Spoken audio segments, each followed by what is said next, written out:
practical application of the Venturi effect that you see quite a lot. You can see this in fertilizer applicators and certain insecticide applicators. I've seen it often used in garden hoses. It's often used to inject gases into a flow to create bubbles. And that's to use this lessening of pressure in a nozzle throat to pull a fluid into the flow, a different fluid. So imagine a fluid one is traveling in this pipe, then the throat constricts to a narrow region here, and there's another small pipe that's attached to a reservoir of a different fluid, say fluid 2, or I'd say this could just be the air. And what's going to happen is this fluid here, if it's not moving, fluid 1 will be at pressure 1 here, will just be atmospheric pressure. Of course, the pressure in this reservoir is just atmospheric pressure. So the fluids will not, there will be no injection of fluid 2 into fluid 1. Nothing is moving, nothing is happening. This m.2 is the amount of mass being injected of fluid 2 into this fluid 1 stream. And as you start the flow, you're going to have to increase the pressure at stage 1 above P atmospheric in order to get the flow moving. So they'll have a slightly elevated pressure at 1 to make the fluid push from left to right, and that will cause V to start to increase.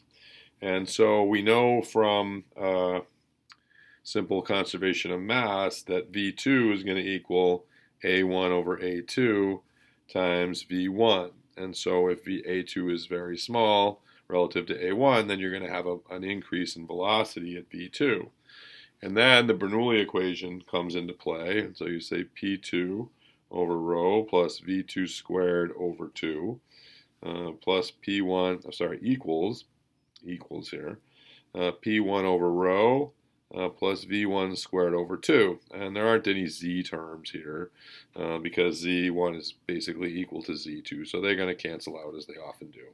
So that's going to happen. And then because these two things equal each other, we know that P2 is going to equal P1 plus V1 squared minus V2 squared over 2. So that's the relevant equation here, and that says that the pressure at 2, if V2 is greater than V1, is going to be less than P1. And we can rewrite that slightly just to see the dependence of that system on V1. So P2 will equal P1 plus V1 squared times 1 minus A1 over A2 squared divided by 2.